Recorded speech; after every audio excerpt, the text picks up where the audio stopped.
Welcome to another episode of Soul Shift Sessions. I am your transformation architect, Kyle McLeod, and I'm here with the illustrious coach. And financial life coach, Sapphire Star. And we are here to talk about a doozy, which is imposter syndrome. Did you say And doozy? A doozy. It is a doozy Mm. because imposter syndrome is one of those things that we hear circulate a lot. And then there's even two schools of thought about what it even is. So one of the things that I appreciate that you did was you actually gave or you're going to give our audience an actual definition as far as how, in the context of this conversation, what imposter syndrome actually is. So please give us the definition.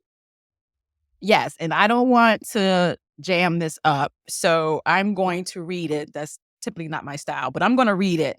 What is imposter syndrome?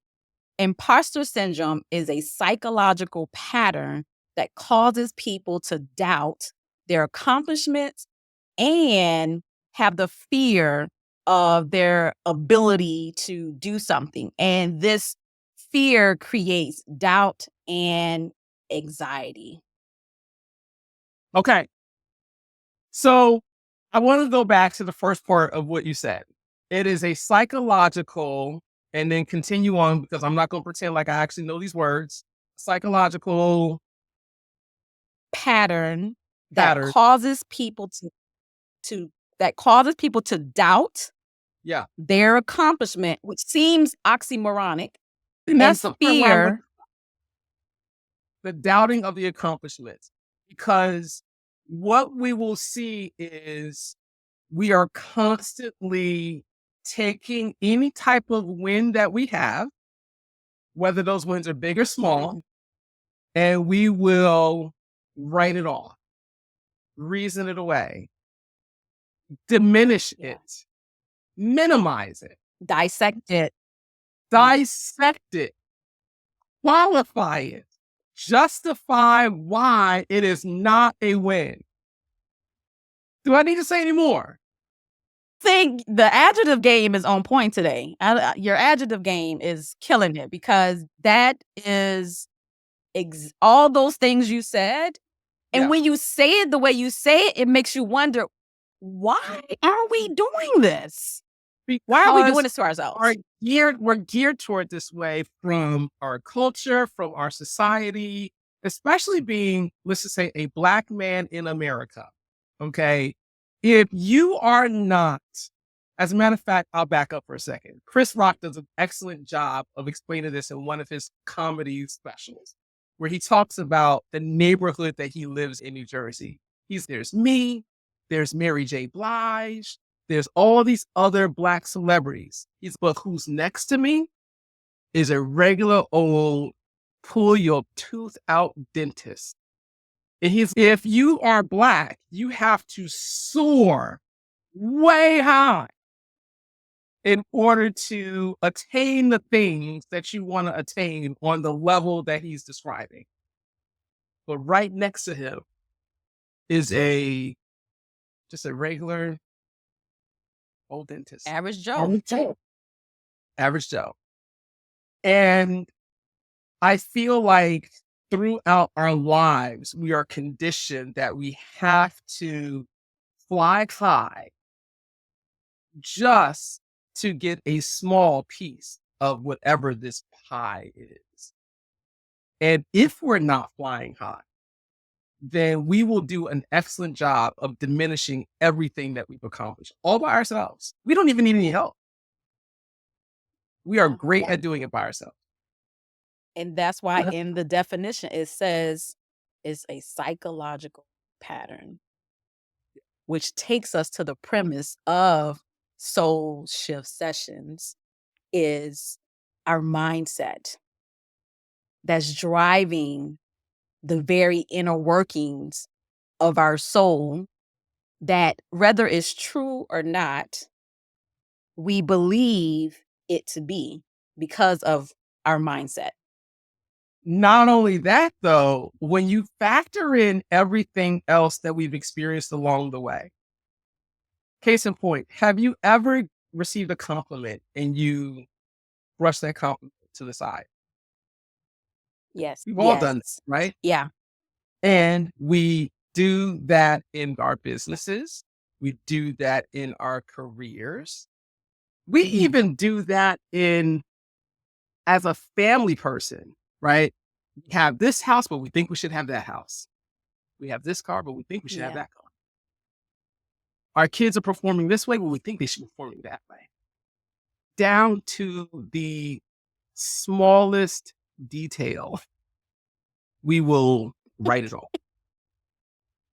And I think that's the where for me, I think that's where you have to start is you have to look at those little areas where you're reasoning them away, where you're just or not justifying what you are criticizing.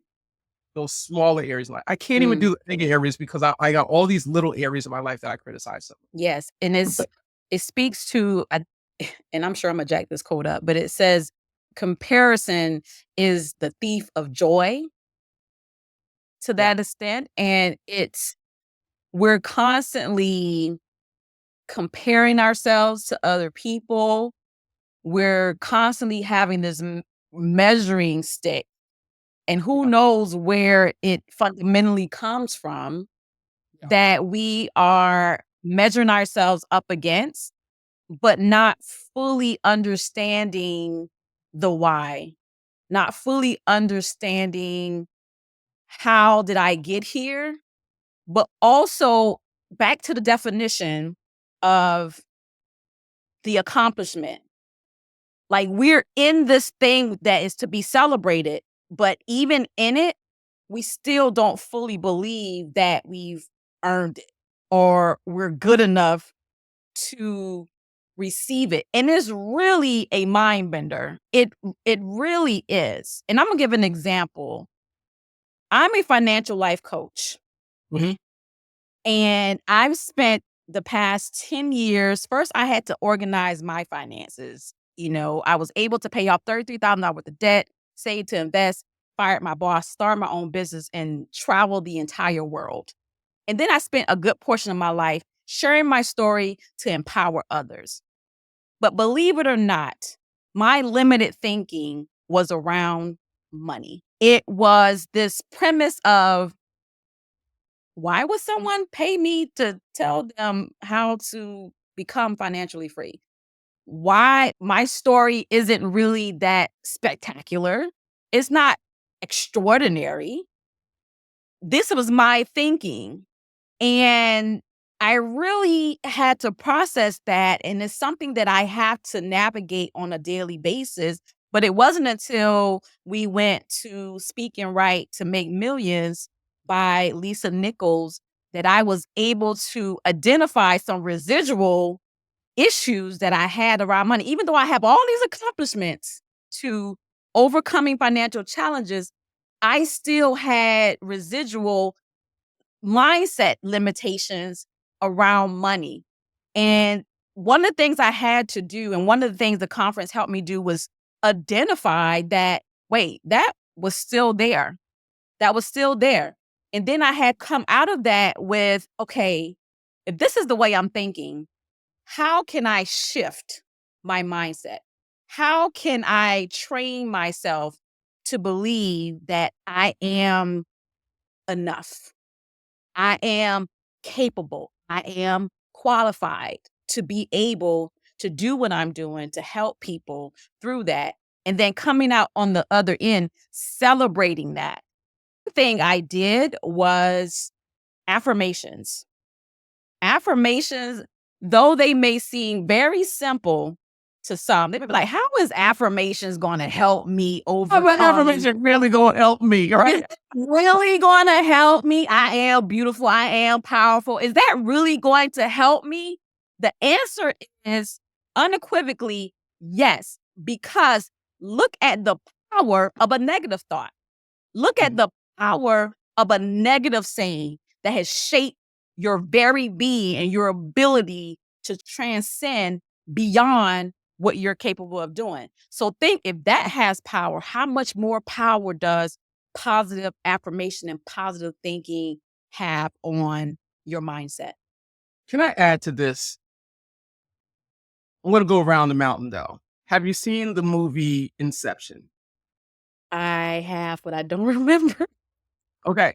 You Refresh remember my the memory. premise of it, though. You remember the premise of the going into the dreams and being able to extract information or even plant information, right? That was the whole concept of, or one of the concepts of Inception.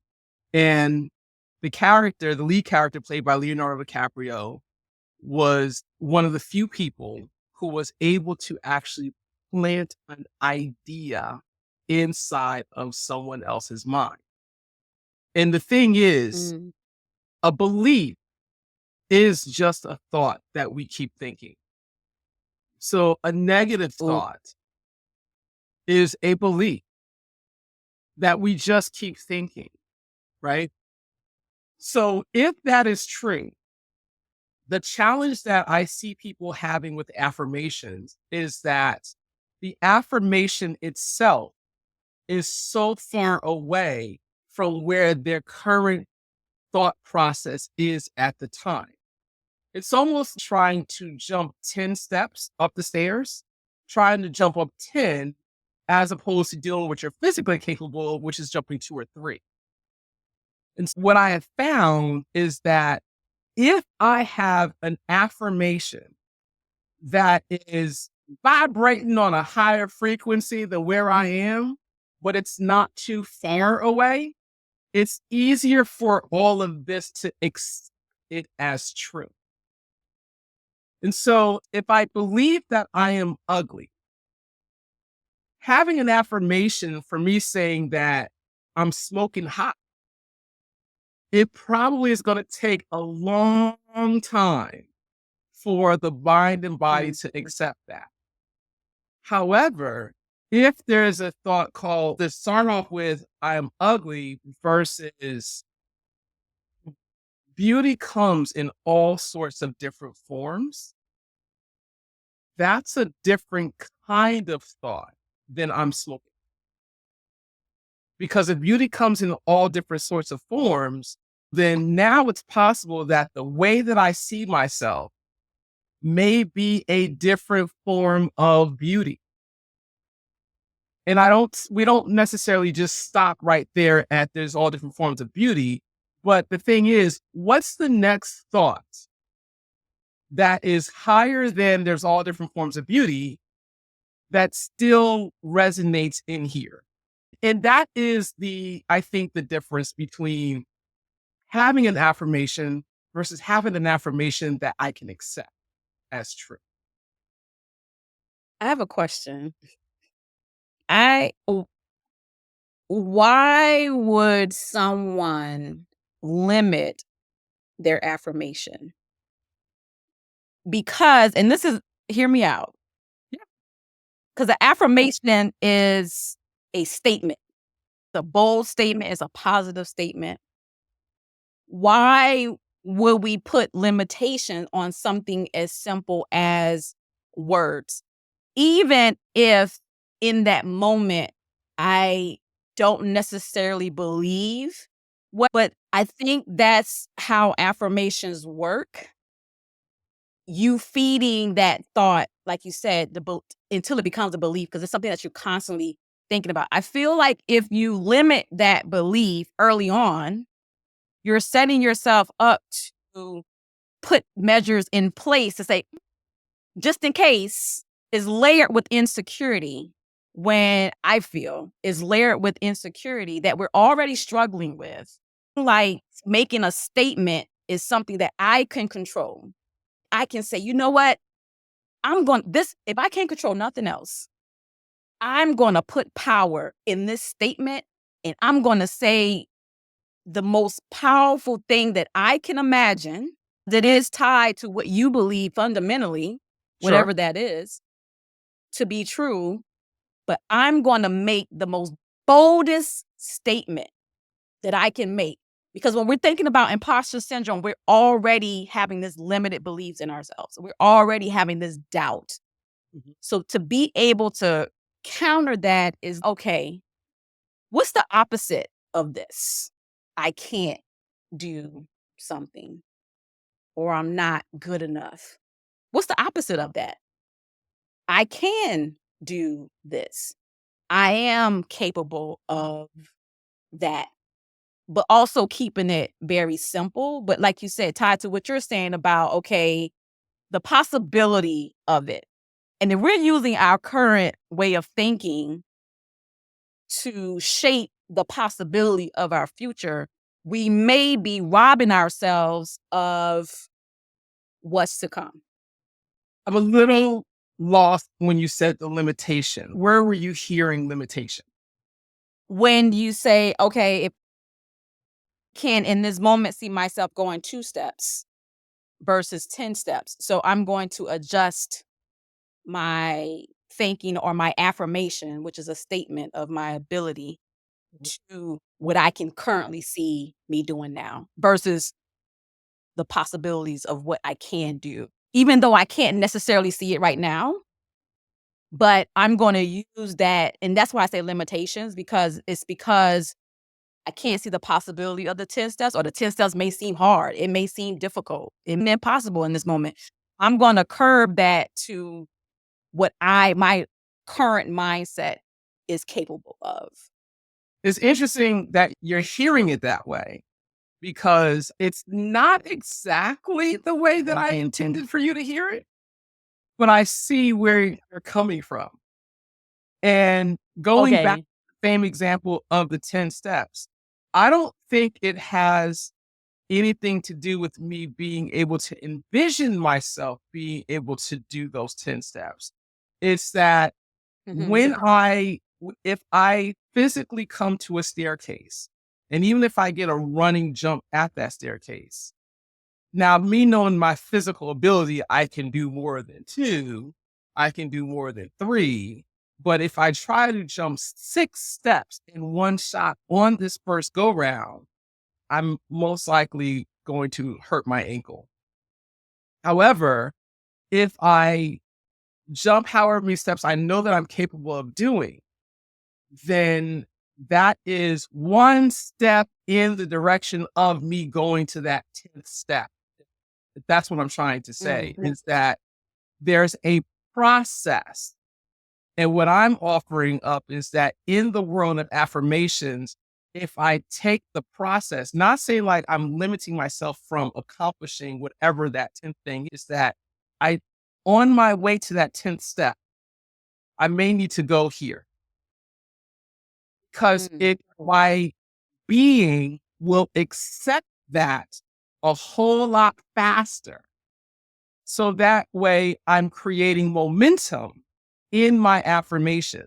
I'm not going to stick with that same affirmation of whatever got me up 3 steps. It's that this is the affirmation maybe for this week. And then maybe next week, that affirmation looks a little different because that previous one, I'm now vibrating on that frequency. So now I'm ready to go to the Mm. next. And so Next level. so what I'm offering up is that in the world of affirmations, that building momentum in my affirmations might yield a better result than if I just tried to go from where I am to whatever that grandiose affirmation is. So building momentum, that's what I'm offering up. I love that. Well, thank It's almost like having goals for your affirmations. you. Yeah, that was awesome. That was awesome. Goals for my affirmations. And Goals for your affirmations. Yes. I don't know if you saw this last week, but Lisa Nichols had a post where she talked about the goal is in the mold, but your Mm. plan in the sand. Wow. I'm gonna let Break that down. that Yeah, look break that at what down. you're saying. It's like, woo. Processing. Yeah. And Yes. I had a conversation with a friend of mine, like maybe the day before, where we're talking about how we get attached to the way it comes about. Whatever it is, we get attached to the way it comes about. I have to accomplish this financial goal through this specific means, such as it has to be through this business, not another business. It has to be through this way of earning cash, which closes off all these other ways of earning cash if you're focused on doing it one specific way. So when she says your plan in the sand gets changed every single day, which means that I don't have to be attached to the way it comes about. And if I don't attach myself to the way it comes about, then more options become available. And I I love think, that. My mentor no, go ahead. Oh, I'm sorry, I didn't mean to cut you off. My mentor will always say, "Be firm, but be flexible. Be firm in your goal and whatever it is that you're Yeah. wanting to achieve. Be flexible in the way, the approach to the goal, because, like you said, there's more than one way to accomplish and to achieve something." Do you think that is fundamentally tied to imposter syndrome? Like when we're setting these goals and we're doing these things, do you think that is linked Well, to our way of processing minute, it? the minute you don't accomplish what you want the way you wanted to accomplish it, let's assume that whatever the result is, you haven't accomplished it yet. And the way you are trying to accomplish it looks like that is not going to happen that way. How easy is it to think of this word, the imposter syndrome, seeking then? Because I didn't Mm. do it the way Even I though you said. still accomplished something, yeah, even though you accomplished it, it wasn't the way you thought. It was a failure, right? Got the 100K, but I didn't get 100K the way I had intended to get that 100K. That was a failure. Even though you got that I got 100K. the 100K. For example, if that 100K was given to you, oh, if it was given to you and you did not accomplish it the way you was working, it was like, girl, you made it. You reached your goal. You were like, no, I didn't. No, I didn't. I Somebody did. gave it to me. Somebody gave I it to mean, me. right. So and something's not right with this. I don't trust it. That That's a was whole too nother level. easy. That's a whole nother level. Gang, gang. If the goal is X and X shows up, regardless of how X showed up, it still showed up. That's still a part of your manifestation. But Absolutely. And it's a for, win. it's a W. But It's a because win. we didn't get, this is one of the things I love about football season. It don't matter if it was by 1 point. A W is a W. And the thing is, I'm going to tear up this. I don't even know what to call it right now because I'm feeling myself right now. But my cousin he does this work with youth at risk.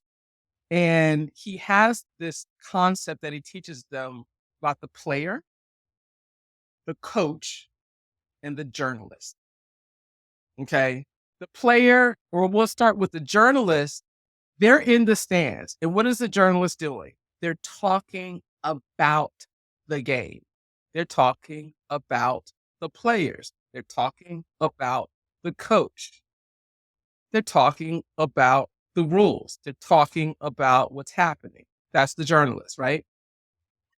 The coach, his job is to see what's happening and say to the player whatever the player needs to hear so that the player can accomplish his goals. That's what the coach's role is. And then the player, his job is to just play the game. And the thing is, when we do not accomplish it the way we want to accomplish it, but when we don't get or when we do get the W, but not the way we have planned to get the W, when the journalist starts talking, it starts doing all the stuff that about your shortcomings, about you not doing it the way you're supposed to do it. Yeah, you got the W, but you could have did this better. You could have did that better. You could have all kinds of stuff, all kinds of journalist stuff, all the stuff that don't even, because the journalist is not playing the game. The player's playing the game. And Yes. this is why I think, and I'm going to say for myself, As a Black man in America, imposter syndrome seeps in when I listen to the journalist. Sometimes the journalist is in my own head, but when I listen to the journalist, as opposed to listening to the coach or listening to the player that's within me, because the player also knows how to play this game, especially when he's been doing it for a while. When you get to that professional level, the coach and the player are collaborating. They're talking about the game together.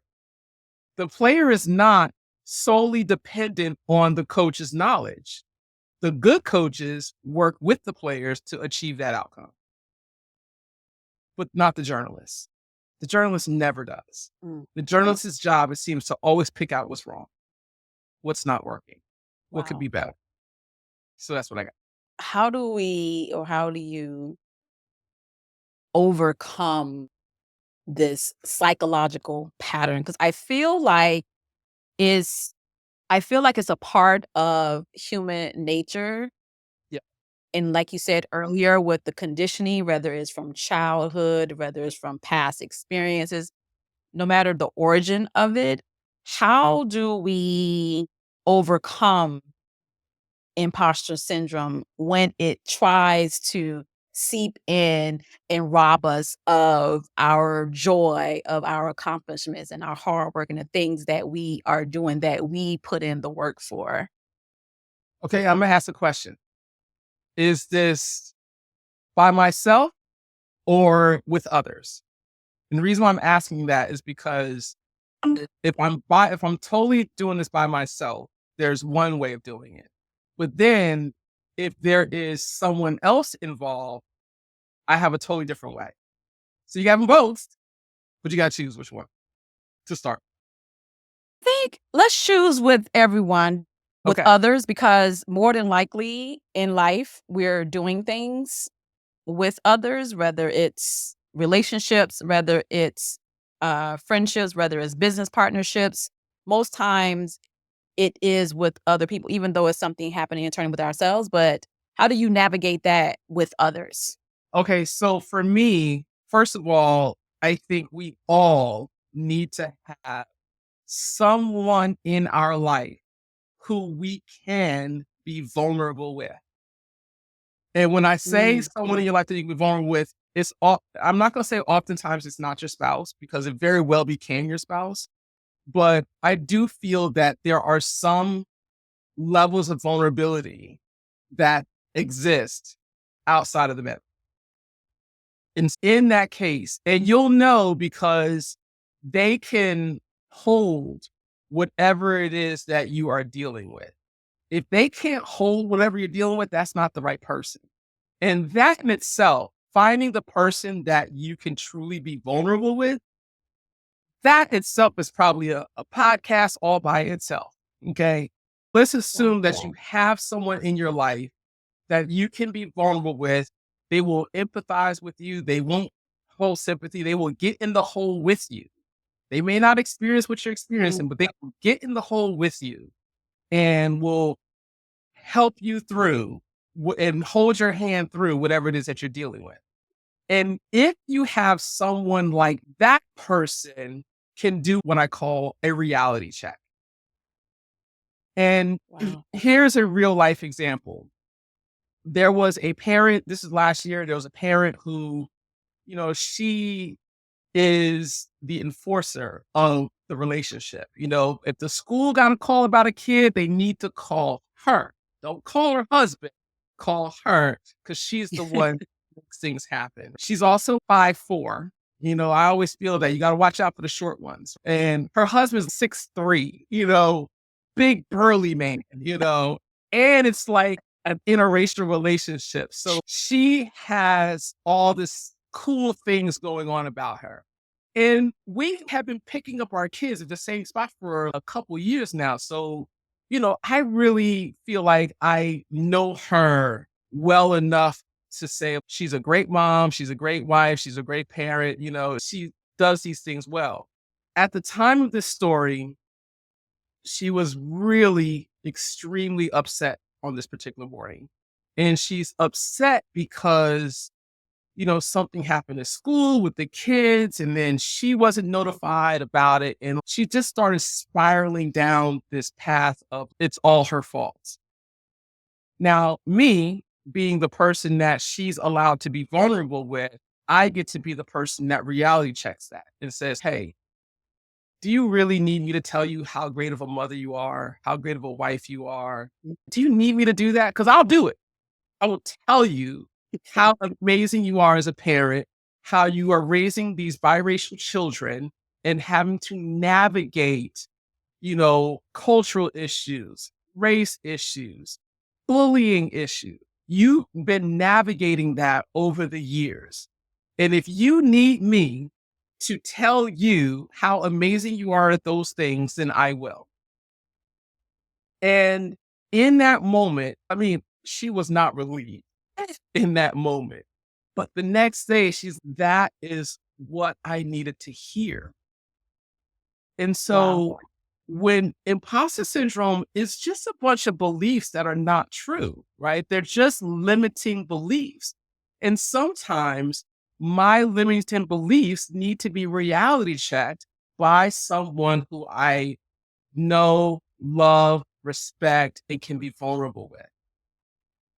So that's with others. By I love myself, that. thank you.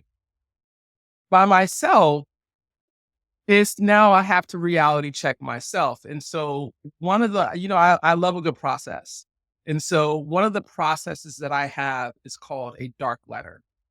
And in my dark letter, I am literally writing a letter, most likely to someone else. Very rarely am I writing that letter to myself, but those feelings and those emotions that I'm dealing with are most likely about a situation that involves someone else. And so I'll write the letter that says everything that I'm feeling because I need to get whatever's in here, I need to get it out. And I also know that with my dark letter, I'm going to be deleting it anyway. So I write it on my digital tablet because that way I can just delete it right afterwards. But in the process of writing it, I'll also find myself writing the reality checks as well. It's like after I got it out, now let's write about the things that are really going on. I'm writing about things that I'm reframing. I'm writing about the things that are maybe it's not really true. I'll even address a previous paragraph and say, maybe that's not really true. Maybe this is really what's true. Or maybe I need to give the benefit of the doubt. And in the process of writing that letter, it feels so much better in here. And then once I feel better here, delete. I have not said anything to anyone that has made anybody upset. I have not accused anyone of anything, although my letter, I probably accused a lot, right? Like I have probably said all kinds of mean and nasty things in the letter. But in that same letter, I've also reality checked myself. I've reframed whatever needs to be reframed. And I have deleted the letter. And I am so much better now. And the person that is on the other side, none the wiser. Don't even know. Wow. Doesn't even know. Wow. It's like journaling, basically. It is, but it's a specific kind of journaling. It's not Right. permanent. Yeah. And what's crazy is I believe in Dare to Lead by Brene Brown. She talks about doing something. Like I was doing it before I heard about it on the audio of this book. I'm like, oh my God, that's what I did. Yes. You're getting the affirmation. Yes. You're on the right track. Because you know what? There's not always someone to talk to. Someone's That's so not true. always there. And so if no one's there, what are you going to do? Are you just going to keep sitting with those thoughts? Or are you going to do something about those thoughts? And a good process is great for that. That is awesome. That is awesome. One thing I've learned, and I call this the 3 C's or the 3 C strategy that I use to help me navigate the limited beliefs that try to creep up really on a daily basis, Mm, if I allow it, is a part of that is the affirmations. Yeah. and listening to, like, first thing in the morning, because we talked about in previous podcasts, our thought process when we wake up in the morning, what are we thinking about? Because that has the ability to shape and shift our entire day, our entire mood, and setting the stage for it. Yes. And so listening to those affirmation is simple yet powerful, and acknowledging the thoughts, Mhm. because I think that's important for us to acknowledge, okay, what is going on here? Why am I feeling this way? But not holding on to them. I always say, you let thoughts come and go, but don't sit on them. Don't meditate. Don't let them set up shop and move into your mind house. Like, okay, I see you. Don't let them move in your mind house. You know what? Thank you for coming, but you gotta go. You don't have to go home, But you gotta but you get the gotta hell get up up out of out here. of here. You gotta get the hell up out of here. So it's acknowledging that thing and saying, okay, next, challenging it. Wait, is this really true? Challenging it and reframing the thought itself. I'm not good enough. Wait a minute. I've done XYZ in this time period. I've gotten feedback from clients who said that I have helped them. My story empowers them. So reminding myself that, wait a minute, I am able, I am capable, because there are results to say that. And the acknowledgement and the accomplishments are evidence Yeah. that I am able to achieve the results that this thought is trying to tell me that is not there. And then lastly is celebrating the wins, not criticizing, not dissecting it, not reevaluating it, all the words you used earlier. Yeah. Celebrate it. And honestly, it's so interesting because that requires work. It requires me, when someone says something positive, it requires me saying, "Thank you." How hard was it Without, back in the oh, day? Back in with the day. oh my God, Yeah. without saying thank you, but, "Well, no, this is this, and I don't think so. Why does it think that? Thank you, period. Just a Receive it, simple thank you. period. Just Hardest thing. receive it." That's one of the most challenging, because I'm a giver. I'm a go-giver, but I'm also a giver. And Mhm. it's really difficult for me and my personality to receive anything, really, to Mm. receive praise, to receive help, to receive anything. But I'm in a chapter in my life where I'm like, I deserve all that is coming to me, because there was a point in my life where I didn't believe that I was worthy enough. But doing those 3 C's on a regular basis, it's a Yeah. process, and it's something that I have to do consistently, has helped me when those limited thoughts and that imposter syndrome try to set in. There is this thing, this thought process that I think many of us go through where we believe that we're supposed to show up a certain way and we're supposed to know things. And being comfortable in, I don't know, was like one of the Ooh, larger things to get used to. Just being able to be, just being okay with not knowing everything, with not knowing everything. And I remember, oh, don't let it be wrong about something I should know about. Right. For example, like for I am a big fan of human behavior. I love disc.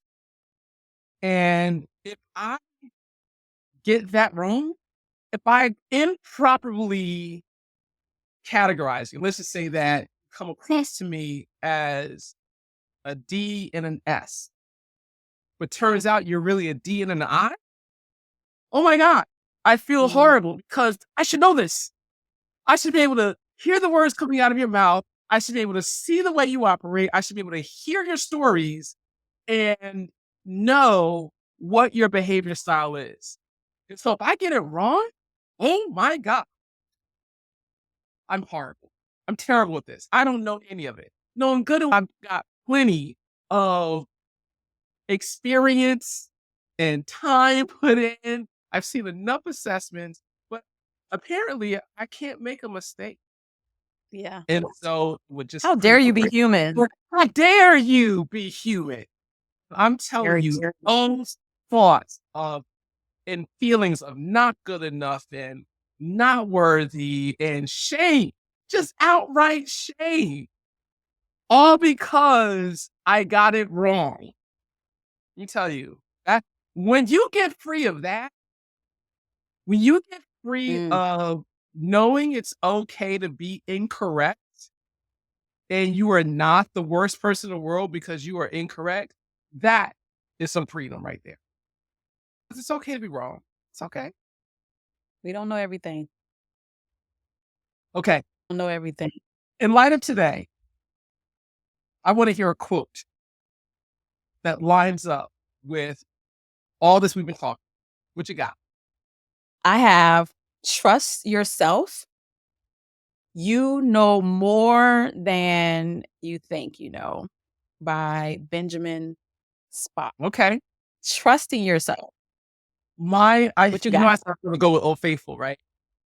I'm not. Yes. Or still do not get Old Faithful. You ready for this one? I'm ready. Wanting in belief is wonderful. Wanting in doubt is hard. See, when you want something and you believe it's coming, it's a great experience because you know it's on the way. But Wow. when there's something that you want and you doubt the possibility of you getting it, whether it is a thing, whether it's a relationship, whether it's a financial level, whether it's an explosion in your business, if you have some doubt about that, it is a horrible feeling. Wow.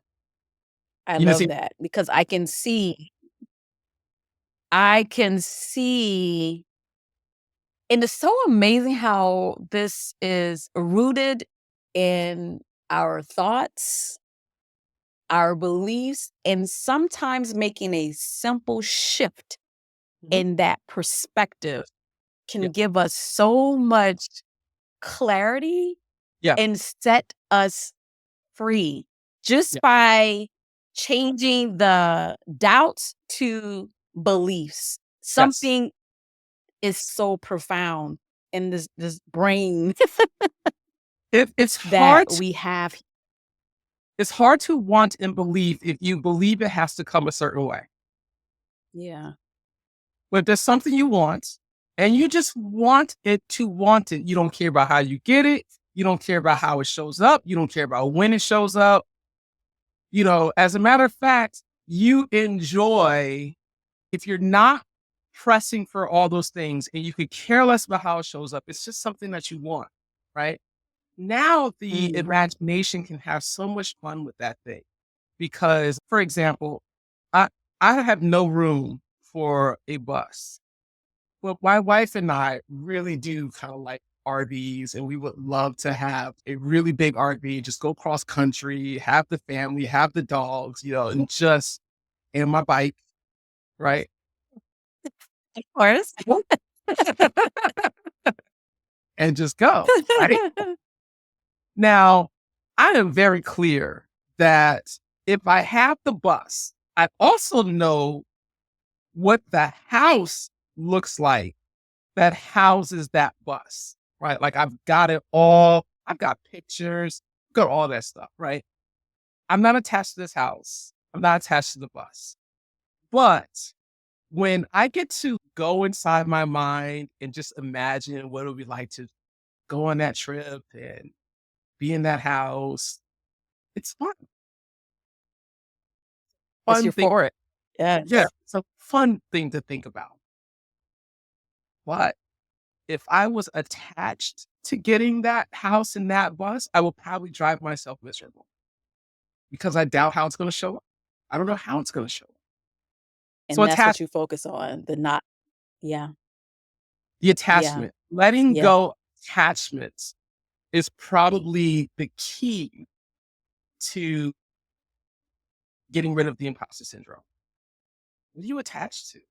Wow. What Wow. results, pictures, which way of living are you attached to that's got you feeling the way you're What a great way to end today's podcast. We would love for you to put that in the comment section. What are you attached to feeling? that imposter syndrome and not allowing you to celebrate and enjoy and have fun with your accomplishments? We truly appreciate you tuning in today to another episode of Soul Shift Sessions, where we have deep, transformative conversations to help you transform your mind and live your best life. I'm Coach Sapphire Star, and I have with me today Coach Kyle McLeod, your transformation architect. Yes, make sure you join us every week and tap into these conversations. Be sure to subscribe and leave us a review. And also, sharing is caring. Share with a friend or family member that you know is ready to allow their souls to shift. Thank you so much for joining us today.